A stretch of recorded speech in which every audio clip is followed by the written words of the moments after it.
मां कसम ते चवां थो त ही काइनात न थिए हा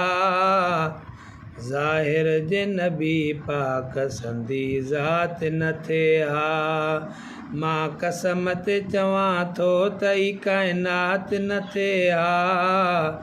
ज़ाहिर जे नबी पाक संदी ज़ात न थिए हा ज़ाहिर जे नबी पाक संदी ज़ात न थिए हा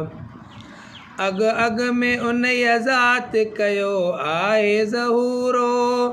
ख़लक़ियो आ ख़ुदा पोइ खणी खेल समूरो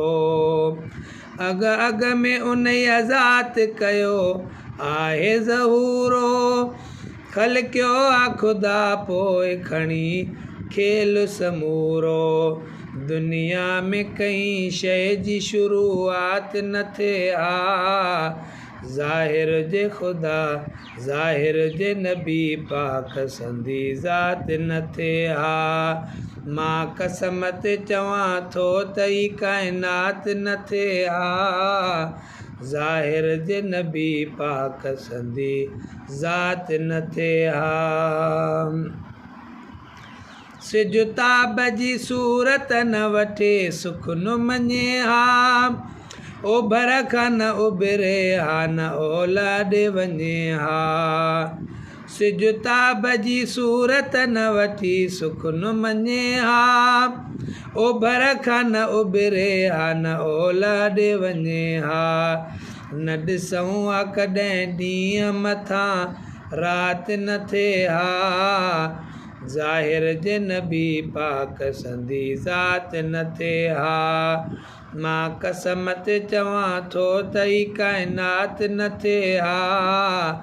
ज़ाहिर जे नबी पाक संदी ज़ात न थिए हा दिलबर खां यको दूर गुज़ारे हा गमन में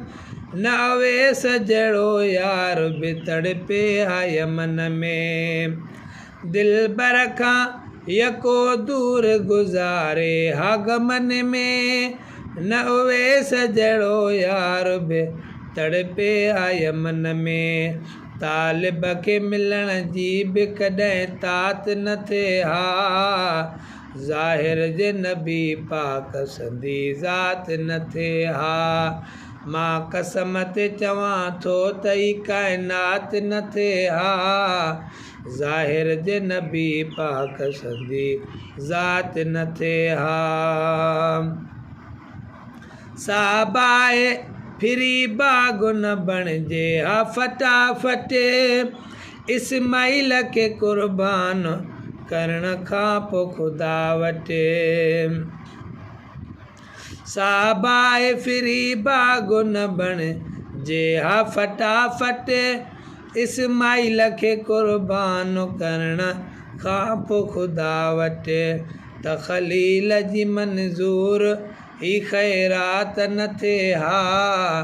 ज़ाहिर जे नबी पाक संदी ज़ात न थिए हा ज़ाहिर जे नबी पाक संदी ज़ात न थिए हा मां कसम ते चवां थो त ही काइनात न थिए हा